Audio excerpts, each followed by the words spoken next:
आज ये दिग्विजय सिंह चले गए हैं, उन्होंने कहा है तो आरएसएस ने कराया था। मान्यवर ये क्या बोल रहे हैं, किसके लिए बोल रहे हैं, किसको बचा रहे हैं, क्या कहना चाहते हैं? और हिंदू टेरर का सगुफा किसने छोड़ा? मैं आज दुनिया के सामने, देश की जनता के सामने गर्व से कहता हूं कि हिंदू कभी टेररिस्ट नहीं हो सकता। हम कभी टेररिस्ट नहीं हो सकते। क्या कहना चाहते हैं? फर्जी टाइप के केस बनाए, एक भी केस अदालत में नहीं टिका।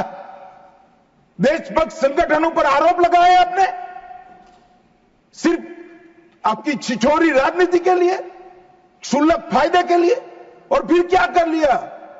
फिर भी हार गए। दो इकट्ठा होता है तो दुनिया के सभी आतंकवादी हमलों में सबसे सटीक, सख्त और त्वरित जवाब माननीय प्रधानमंत्री के नेतृत्व में भारत के सुरक्षा बलों ने दिया। एक ऐसा नेतृत्व है जो ब्रह्मोस मिसाइल्स भेजता है, डोजियर नहीं भेजता है मान्यवर। और नेतृत्व सम्मानीय मोदी।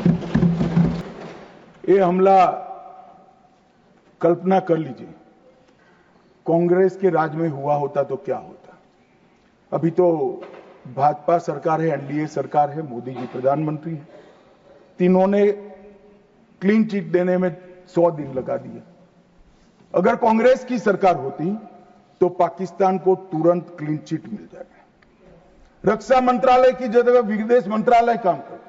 रातों रात जेरोक्स मशीनों पर डोजियर तैयार होते, डोजियर वहां भेजते थे और फिर चर्चा करते शर्म अल शेख में, और कुछ नहीं करते साहब। और ये हमें सवाल पूछ रहे, कोई अधिकार नहीं है कांग्रेस पार्टी को, भारतीय जनता पार्टी को आतंकवाद के बारे में सवाल पूछने का। मान्यवर, इस देश के अंदर आतंकवाद फैला, पनपा, बढ़ा तो इसका एकमात्र कारण कांग्रेस की सरकारों की लचर और तुष्टीकरण से युक्त वोट बैंक की राजनीति रही है। कोई इंसिडेंट देखिए मान्यवर, देश भर से मुझे बहुत एसएमएस आए थे, विशेषकर जो मारे गए थे उनके परिजनों का, इनके सर में गोली मारिएगा, जब भी मारे तब। तीनों के एनकाउंटर के वक्त तीनों के सर में ही गोली लगा है मान्यवर। ये कोई हमारी देश की फजीहत कर। मुंबई अटैक के बाद शर्म अल शेख सम्मेलन हुआ, जिसको पूरी दुनिया की डिप्लोमेसी में बलूचिस्तान ब्लंडर के नाम से जानते हैं।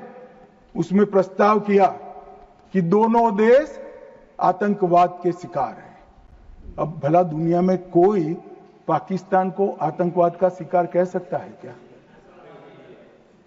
लोग हमारे मरे हैं, जवान हमारे मरे हैं, और आपने उनको, पाकिस्तान को सर्टिफिकेट दे दिया मान्यवर। और भारत पाकिस्तान के आधिकारिक बयान में भी बलूचिस्तान का जिक्र किया। इनका आंतरिक मामला था मान्यवर, हमारा कोई लेन देन नहीं है। बलूचिस्तान में जो घटनाएं हो रही, मनमोहन सिंह स्वीकार कर आए, और उसके बाद में उन्होंने कहा कि टेरर की घटना और वार्ता, उसके बीच में कोई रिलेशनशिप नहीं। भगवान भला करे, देश की जनता का नरेंद्र मोदी को प्रधानमंत्री बनाया, वो चीज को नरेंद्र मोदी ने समाप्त कर दी। जब तक टेररिज्म नहीं रुकता है, वार्ता नहीं हो सकती। समाधान हुआ, किसके कहने पर समाधान हुआ? किसी के कहने पर समाधान नहीं हुआ। पाकिस्तान घुटनों के बल हमारे डीजीएमओ को फोन किया कि भाई बंद करो।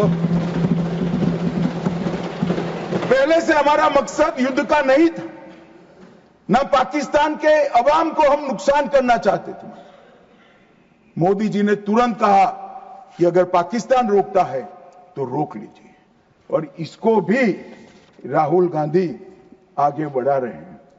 आज ये मारे गए 2 दिन पहले, अब बैठे नहीं हैं। चिदंबरम साहब को बैठना चाहिए था। उन्होंने सवेरे मेरे इस्तीफे की मांग के साथ एक प्रश्न उठाया कि भारत सरकार ने ऑपरेशन सिंदूर करा। ऑपरेशन सिंदूर इसलिए कहा कि ये पाकिस्तानी आतंकवादी थे, और पाकिस्तानी आतंकवादी थे, इसका आपके पास सबूत क्या है? वो पूरी दुनिया में ऑपरेशन सिंदूर के जस्टिफिकेशन को चैलेंज कर रहे थे। मैं आज इस सदन के माध्यम से श्री चिदंबरम को पूछना चाहता हूं, आप किसको बचाना चाहते थे? पाकिस्तान को, लश्कर तैयबा को, ये आतंकवादियों को? अरे शर्म नहीं आती मान्यवर? और देखिए महादेव करता है तो क्या करता है। जिस दिन सवाल पूछा उसी दिन ये तीनों आतंकवादी ढेर हो गए और जवाब तो घटनाक्रम ने दिया। मगर ये कांग्रेस पार्टी की मानसिकता पूरी दुनिया के सामने चिदंबरम साहब ने उजागर कर दी। हमारी वोट बैंक के लिए हम पाकिस्तान का समर्थन करते हुए भी नहीं डरेंगे। हमारी वोट बैंक के लिए लश्कर तोयबा को बचाने से भी हम नहीं डरेंगे और हमारी वोट बैंक के लिए आतंकवादियों को शेल्टर देते हुए, शाब्दिक शेल्टर देते हुए भी हम नहीं डरेंगे। मान्यवर, ये कांग्रेस की मानसिकता है। और चीन के बारे में राजीव गांधी फाउंडेशन, जिसकी चेयरपर्सन उनकी माताजी थी, उससे एमओयू किया, चीन से पैसा लिया। हमने एफसीआरए का लाइसेंस यही बिना पर कानूनी तरीके से राजीव गांधी फाउंडेशन का एफसीआरए का लाइसेंस कैंसिल कर दिया। क्या राहुल गांधी देश की जनता को एक प्रेस कॉन्फ्रेंस कर बता सकते हैं कि चीन के साथ क्या एमओयू हुआ था?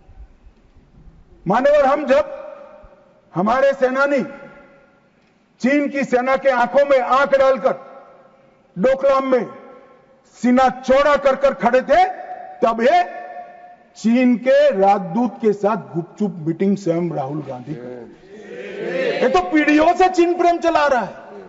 हिंदी चीनी भाई भाई से शुरू हुआ, सोनिया गांधी के राजीव गांधी फाउंडेशन से गुजरता हुआ चीन के राजदूत की मीटिंग तक आया।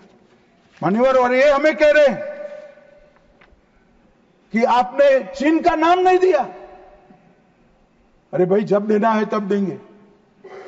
और हमारे विदेश मंत्री ने बहुत मजबूती के साथ इसका जवाब दिया।